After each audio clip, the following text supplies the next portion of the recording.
Hello everyone, welcome to magnet brains. Myself Prateek Karn स्वागत करता हूं आपका अपने यूट्यूब चैनल मैग्नेट ब्रेन्स पर, जहां पर आपको मिलता है क्वालिटी कंटेंट, क्वालिटी एजुकेशन, वो भी बिल्कुल बाकायदा फ्री ऑफ कॉस्ट। केजी से लेकर के क्लास 12 तक का पूरा एजुकेशन सब मिल जाएगा आपको डिटेल्ड वीडियो फॉर्मेट में। और अगर आप हिंदी मीडियम के स्टूडेंट हैं तो आप जानते हैं क्या करना है आपको। मैग्नेट ब्रेन्स का हिंदी मीडियम चैनल भी है, जाकर के बस सब्सक्राइब कर लेना है और याद से, एकदम याद से नोटिफिकेशंस को ऑन कर लेना है, ठीक है। इससे होता क्या है ना कि जैसे हिंदी मीडियम के चैनल पर कोई भी वीडियो अपलोड होगा, चाहे वो रिकॉर्डिंग हो, चाहे कोई लाइव क्लास हो, चाहे कोई लाइव अपडेट हो, तो उसकी जानकारियां, उसके नोटिफिकेशन सबसे पहले आप तक पहुंच जाएंगी और आप किसी भी कंडीशन में कुछ भी मिस आउट नहीं करेंगे। बस एक बात का आप खास ख्याल रखें कि हिंदी मीडियम के चैनल पर क्लास 6 से क्लास 12 तक का पूरा कंटेंट अवेलेबल है। कौन कौन से स्टेट बोर्ड से सर? तो एमपी बोर्ड है, बिहार बोर्ड है, यूपी बोर्ड है, राजस्थान बोर्ड है और दिल्ली बोर्ड है। और अगर आपको ई नोट्स या ई बुक्स चाहिए तो इसी वीडियो के डिस्क्रिप्शन में एक लिंक मिलेगी आपको, जाकर के आप चेकआउट करें, वहां से आप ई नोट्स और ई बुक्स भी बाकायदा अवेल कर सकते हैं, ठीक है। तो चलिए अब जरा कहानी को शुरुआत देंगे। क्लास 11 फिजिक्स चैप्टर 7 ग्रेविटेशन के अंदर आ चुके हैं एक तरफा टॉपिक के ऊपर, which is universal law of gravitation, ठीक है। बहुत सिंपल सा टॉपिक है, बस एक लॉ होता है, लेकिन इसके ऊपर डेडिकेटेड वीडियो बना करके आप तक पहुंचा दिया गया है ताकि आपको फिर यहां वहां ढूंढना ना पड़े, आपको परेशानी ना हो, ठीक है। डेडिकेटेड लेक्चर बना दिया है यूनिवर्सल लॉ ऑफ ग्रेविटेशन के ऊपर, ठीक है। तो चले बिना समय लगाए आपको लेकर के आते हैं बेसिक आइडिया के ऊपर। कहां पे लेके आ गए बेटा? बेसिक आइडिया के ऊपर लेके आ गए सर, ठीक है।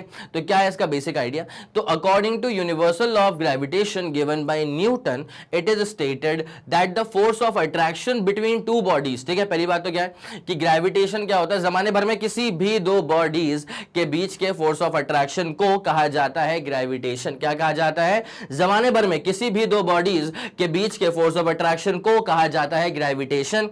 अब वो कितना फोर्स ऑफ अट्रैक्शन है, कितने मासेस हैं, क्या सेपरेशन डिस्टेंस है, उस पर डिपेंड करने वाला है, ठीक है। तो वो फोर्स निकालना किसने सिखाया था? न्यूटन ने। और किस लॉ के तहत सिखाया था? Sir universal law of gravitation, ठीक है, गिवन बाय न्यूटन। चले, ये जो फोर्स होगा ना, जो फोर्स ऑफ अट्रैक्शन होगा, कभी रिपल्सिव फोर्स नहीं होता यहां पर, ठीक है। Gravitation force is always attractive in nature, ठीक है।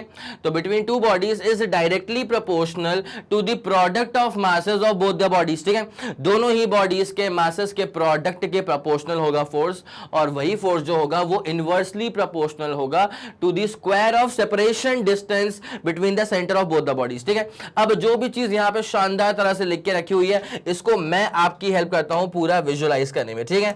चले आ जाए आ जाए आ जाए। जैसे मान लो एक बॉडी यहां पर है, ठीक है। मैं ऐसा कुछ नहीं कर रहा हूं कि कौन सी बॉडी अर्थ है, कौन सी बॉडी क्या है, ठीक है। ग्रेविटेशन की अगर बात की जाएगी ना, तो जमाने भर में किसी भी दो बॉडीज को पकड़ लो, ठीक है। जमाने भर में किसी भी दो बॉडीज के बीच का जो फोर्स ऑफ अट्रैक्शन होता है, दैट इज बेसिकली ग्रेविटेशन। क्या बोला? जमाने भर में किसी भी दो बॉडीज के बीच का जो फोर्स ऑफ अट्रैक्शन होता है, दैट इज ग्रेविटेशन, ठीक है। तो अब यहां पे क्या है, एक बॉडी ये मान लिया अपन ने, इस बॉडी का मास कितना ले लेते हैं सर? इस बॉडी का मास अपन ले लेते हैं, चलो m1 के बराबर, ठीक है। इस वाली बॉडी का मास कितना ले लेंगे सर? m2 के बराबर, ठीक है। अगर हम सेंटर टू सेंटर जोड़ेंगे ना, तो ये इसका सेंटर है और ये है सर इसका सेंटर, ठीक है। तो सेंटर टू सेंटर जोड़ने में समझ में आ रहा है कि सर सेपरेशन डिस्टेंस जो था ना सर, वो सेपरेशन डिस्टेंस था सर r के बराबर। बोलो कोई दिक्कत वाली बात है क्या? नहीं सर, कोई दिक्कत वाली बात नहीं, ठीक है। अब देखिए यहाँ पे मैंने वहां पे कहा भी था कि जो सेपरेशन डिस्टेंस है ना, वो है मतलब proportional to the square of separation distance, लेकिन वो सेपरेशन डिस्टेंस है between centre of both the bodies, ठीक है। दोनों ही बॉडीज के सेंटर टू सेंटर का सेपरेशन डिस्टेंस जो है वो सर r के बराबर है, ठीक है। अब जरा फोकस करना है इस बात पे। न्यूटन का थर्ड लॉ याद है क्या? ठीक है सर, क्या होता है? For every action there is an equal and opposite reaction. क्या बोला मैंने? कि for every action there is an equal and opposite reaction. अगर ए वाली बॉडी या फर्स्ट वाली बॉडी अगर सेकंड वाली बॉडी को खींच रही है, तो फिर सेकंड वाली बॉडी भी फर्स्ट वाली बॉडी को खींच रही होगी with exactly the same magnitude of force, ठीक है, but in the opposite direction. याद रखना, for every action there is an equal and opposite reaction, ठीक है। पहली वाली बॉडी दूसरी वाली बॉडी को खींच रही है अपनी तरफ, ठीक है। तो इसका मतलब क्या है कि दूसरी वाली बॉडी पे फोर्स लग रहा है यहाँ पे, ठीक है, कोई दिक्कत नहीं है सर। तो ये जो फोर्स लग रहा है ना sir, this is the force on second वाली बॉडी ड्यू टू फर्स्ट वाली बॉडी, कोई दिक्कत नहीं है, ठीक है। अब क्या होता है, अगर पहली वाली बॉडी ने दूसरी वाली बॉडी को लेफ्ट में खींचा है, तो फिर दूसरी वाली बॉडी पहली वाली बॉडी को राइट में खींच लेगी। बोलो हाँ कि ना, ठीक है। तो ये अपने पास क्या हो जाएगा? Force on first body due to क्या हो जाएगा सर? सेकेंड बॉडी, ठीक है। तो यहां पे आप जरा ध्यान रखना इस बात का अच्छे से। F12 वेक्टर क्वांटिटी जितना फोर्स पहली वाली बॉडी पे लगा है दूसरी वाली बॉडी की वजह से, उतना ही फोर्स दूसरी वाली बॉडी पे लगा है पहली वाली बॉडी की वजह से, but in the opposite direction. मेरे ख्याल में ये वाला फंडा आप लोगों के दिमाग में सुप्रीमली क्लियर हो चुका होगा, ठीक है। अब जब ये फोर्सेस बराबर ही हैं, तो जब ये फोर्सेस F12 F21 बराबर ही है, बस डायरेक्शन ऑपोजिट है, तो मैं इसको सीधे F नहीं बोल सकता क्या? यस सर, बिल्कुल बोल सकते हो, इसको अपन F बोल देते हैं, ठीक है।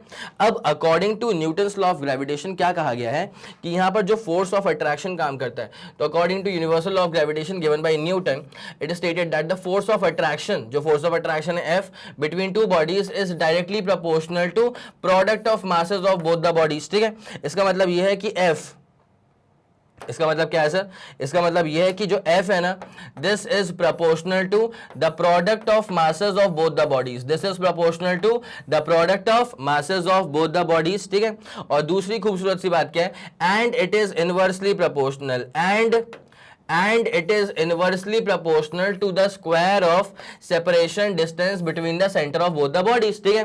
तो and this is inversely proportional to the square of भाई सेपरेशन डिस्टेंस, ये आर क्या है? सेपरेशन डिस्टेंस तो है, लेकिन कहां से कहां तक का है सर? तो सेंटर ऑफ फर्स्ट बॉडी से लेकर के centre of second body, centre of first body से लेकर के सेंटर ऑफ सेकंड बॉडी तक का सेपरेशन डिस्टेंस जो है वो स्वयं आर के बराबर है, ठीक है। मेरे ख्याल से ये वाला फंडा भी क्लियर हो चुका होगा आप लोग के दिमाग में, तो इसको अपन बोलते हैं एज द सेकंड इक्वेशन, ठीक है। अब जैसे अपन कंबाइन कर देंगे ना फर्स्ट वाली को सेकंड वाली के साथ, तो क्या मिलने वाला है? जरा इस बात पे आप ध्यान अपना लगाएं। तो combining first and second, combine कर देंगे फर्स्ट एंड सेकेंड इक्वेशन को, कंबाइन कर देंगे फर्स्ट एंड सेकेंड इक्वेशन को, तो हमारे सामने क्या आने वाला है सर? ये आने वाला है कि force is proportional to the product of masses, ठीक है, जो कहा गया था, and it is inversely proportional to separation distance का स्क्वायर। कोई दिक्कत वाली बात नहीं सर। अब बस एक काम करना, F इज इक्वल्स टू, भाई यहां पर देख क्या होगा, अपन ने हटाया ये वाला सिंबल, प्रोपोर्शनैलिटी का सिंबल, और जैसे इक्वल टू लगाएंगे ना, तो यहां पे आता है एक proportionality constant which is basically capital G। बोलो हाँ कि ना? Yes sir. उसके बाद का जो फॉर्मूला है उसको बिल्कुल मत छेड़ना, तो G m1 m2 by r का स्क्वायर, और ये हो गया है आपके पास में पूरा कहानी डन डनाडन डन, ठीक है। ये आपके पास में हो गई है पूरी कहानी डन डनाडन डन। एब्सोल्युटली फोर्स है यार, तो फोर्स की यूनिट क्या होती है सर? न्यूटन। एब्सोल्युटली सर ये फोर्स है, और फोर्स की जो यूनिट होती है सर वो क्या होती है सर? न्यूटन। तो अपन इसको यहां पे लिख देते हैं भाई साहब कि unit of force is Newton, unit of force is Newton, unit of force is Newton. तो बस n से करेंगे इसको रिप्रेजेंट, और ऑब्वियसली वेक्टर क्वांटिटी है, force is a vector quantity, और इसका डायमेंशनल फॉर्मूला क्या हो जाएगा सर? वही जो फोर्स का होता है। क्या होता है फोर्स का सर? mlt-2। फोर्स का होता है सर mlt-2। बस बात ही खत्म हो गई, कोई दिक्कत वाली बात ही नहीं, ठीक है। This is all about Newton's law of gravitation, this is all about Newton's law of gravitation. क्या आपके दिमाग में ये वाला फंडा शानदार तरह से बैठ गया है? यस सर, ये वाला फंडा शानदार तरह से बैठ चुका है, ठीक है, कोई दिक्कत वाली बात नहीं सर। यस सर, 3 2 1 रेडी गो, super clear, super done sir, ठीक है। चलो अब एक काम करो बेटा, फट से इसका स्क्रीनशॉट ले लो, और यहाँ पे लिखा हुआ है फॉर्मूला क्या आ गया? F is equals to G m1 m2 by r का स्क्वायर, जो कि बेसिक फॉर्मूला होता है sir.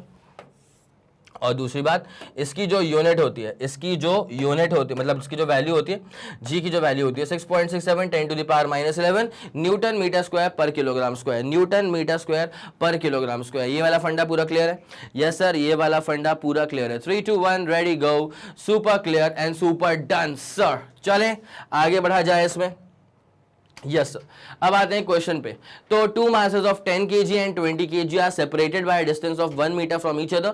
Find the force of attraction between these two particles. ठीक है, तो अपने पास दो बॉडीज अपन लेके चलते हैं भाई साहब, ठीक है, अपने पास अपन दो बॉडीज लेके चलते हैं, कोई दिक्कत वाली बात तो नहीं है बिल्कुल अपने को यहाँ तक। तो एक बॉडी अपन ने ये वाली मान ली, और एक कुछ अलग कलर की लूँ क्या?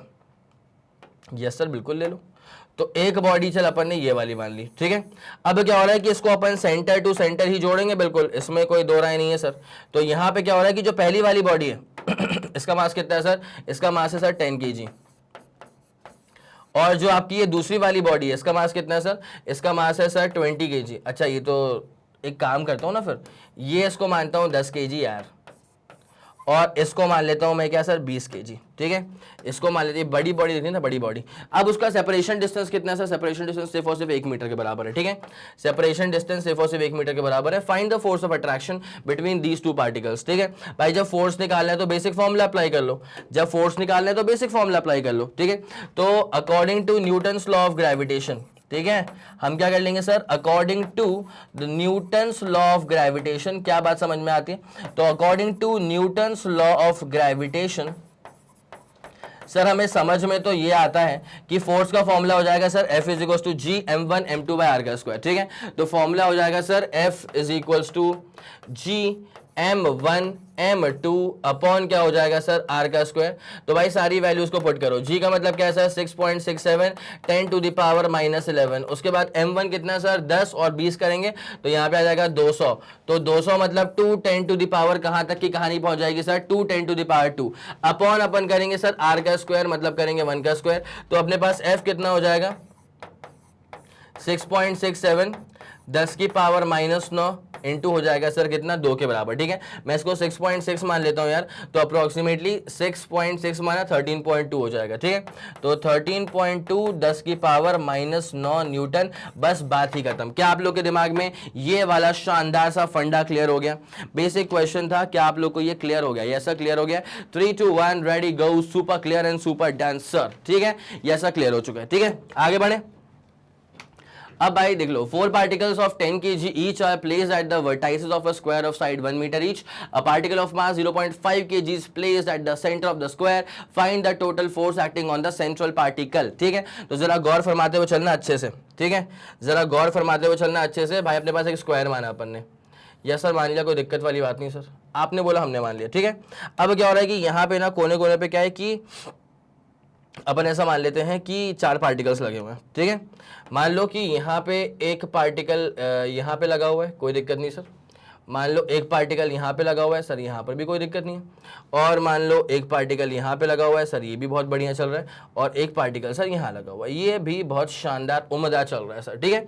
अब क्या हो रहा है कि अपन जब सेंटर टू सेंटर जोड़ेंगे इसको, ये सेंटर टू सेंटर जब उसको अपन जोड़ेंगे ना ऐसे करके, समझ पा रहे हो तुम?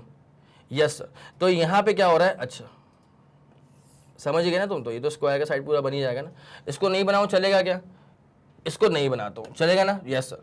तो यहाँ पे क्या है कि यहाँ पे सेंटर पे ना एक बॉडी है जिसका मास बड़ा कम है, इसका मास है सर 0.5 kg, ठीक है। इसका मास कितना है सर, इसका मास है सिर्फ और सिर्फ कितना सर 0.5 kg का मास है। और बाकी जो है मासेस उनका कितना मास है यहाँ पे, तो सर इसका सबका मास कितना है सर 10 kg था, ये वाला 10 kg था, ये वाला 10 kg था, ये वाला भी 10 kg था, और ये वाला भी 10 kg। हालांकि इसका साइड हम जानते हैं कि सर इसका साइड जो है वो 1 मीटर के बराबर है। लेकिन एक बात तुमको बताऊं, तुम्हें ना 1 मीटर का अभी फिलहाल यूज नहीं पड़ता है, because the thing is this कि तुम्हें जब फोर्स निकालना है ना, जब तुम निकालोगे कि भाई इस वाले पे इसने कितना फोर्स अप्लाई करा, ठीक है, तो जी m1 m2 बाई ये डिस्टेंस का स्क्वायर, इसको अपन x मान लें। जब तुम इसका फोर्स निकालोगे तो जी m1 m2 बाई x का स्क्वायर, इसका फोर्स निकालोगे जी m1 m2 बाई x का स्क्वायर, ठीक है। और जब इन दोनों का निकालोगे तो जी m1 m2 बाई x का स्क्वायर, कोई दिक्कत वाली बात नहीं सर, पूरा फंडा क्लियर, ठीक है। अब जरा गौर करना, देखो क्या होता है, ये वाली बॉडी इस वाली बॉडी को यहाँ अट्रैक्ट करेगी, यस सर, और ये वाली बॉडी इस वाली बॉडी को यहाँ अट्रैक्ट करेगी, यस सर। मैं बताऊँ क्या मस्त बात होती है, अब देख ये वाली बॉडी इस वाली बॉडी को अट्रैक्शन यहाँ पर देगी, और ये वाली बॉडी इस वाली बॉडी को अट्रैक्शन यहाँ पर देगी, ठीक है। सबसे प्यारी बात सुनते हुए चलना, इसका पहले नामकरण कर दे, ए रख दे, इसका नाम बी रख दे, इसका नाम सी रख दे, इसका नाम डी रख दे, ठीक है। पता है क्या होगा, ए वाले ने फोर्स यहाँ पे अप्लाई करा, फोर्स ड्यू टू ए, सी वाले ने फोर्स यहाँ पे अप्लाई करा, डी वाले ने फोर्स यहाँ पे अप्लाई करा, और बी वाले ने फोर्स यहाँ पे अप्लाई करा। मैं आपको बता दूं कि फोर्स बी और डी वाला cancel, force B and force D cancels out in pair, ये बात बिल्कुल सही है सर, ठीक है। ये जो फोर्स है ना ये कैंसिल आउट हो जाएंगे पेयर में, कैसे, जी m1 m2 बाई x का स्क्वायर, इसका भी क्या होगा जी m1 m2 बाई x का स्क्वायर, भाई same forces opposite direction cancel out. और उसी तरह से फोर्स ऑफ ए दिख रहा है, जो ए ने अप्लाई करा हो, force of C and force of C also cancels out in pair, ये वाला फंडा पूरा क्लियर हो चुका है। तो अगर ये सारे के सारे फोर्सेस जो हैं वो पेयर में कैंसिल आउट हो जाएंगे तो ऑब्वियसली नेट फोर्स कितना हो जाएगा इसके ऊपर 0। तो भाई जरा एक बार इसका स्क्रीनशॉट ले लो और फिर अपन नेट आंसर को 0 करते हुए चलते हैं। ठीक है भाई, आगे पूरी बात समझ में? यस सर, सुप्रीम तरह से क्लियर हो गया। तो यहां पे हमने क्या चीज फिगर आउट करी थी कि जो फोर्सेस हैं वो एक दूसरे को कैंसिल आउट कर रहे हैं पेयर में, ठीक है। FA and FC cancels out in pair, ठीक है, FA and FC cancels out in pair. तो देयरफॉर जो सेंट्रल पार्टिकल है उसके ऊपर नेट फोर्स कितना हो जाएगा? 0, ठीक है। तो therefore net force on the central particle, net force on the central particle is 0। Net force on the central particle is 0 because सारे के सारे फोर्सेस जो थे वो पेयर में हो चुके हैं कैंसिल आउट। कोई दिक्कत वाली बात तो नहीं है सर, यह सब पूरा फंडा क्लियर है। मैं चाहूंगा इस शानदार सी चीज का आप स्क्रीनशॉट ले लें, ठीक है, इस शानदार सी चीज का आप स्क्रीनशॉट ले लें। ये बहुत ऑड सा लग रहा था ना, चौथा वाला डॉट। क्लियर है, कोई दिक्कत तो नहीं है? चले भाई आगे बढ़े। Okay sir, done done done done done. तो ये अपने हो चुके हैं सारे के सारे पॉइंट्स कवर अप, ठीक है। This was all about Newton's law of gravitation का क्वेश्चन भी सॉल्व करवा दिया है, ठीक है। इसी के साथ खत्म होता है ये वीडियो।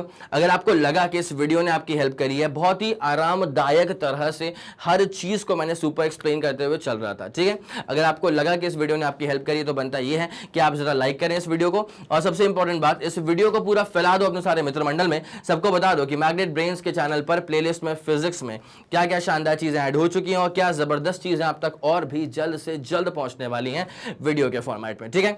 अगर आपका कोई भी फीडबैक है या सजेशन है, तारीफ है या बुराइयां या जो कुछ भी है, तो बड़ी प्यार भरे शब्दों में अपनी सारी बातें आप मुझ तक पहुंचा सकते हैं यूजिंग द कमेंट सेक्शन, ठीक है। अगर आपका फीडबैक जेन्युइन लगेगा तो उस पर बिल्कुल काम किया जाएगा, दैट्स अ गारंटीड थिंग। अब इसी के साथ खत्म करते हैं इस वीडियो को, आपसे मुलाकात होगी अगले वीडियो में।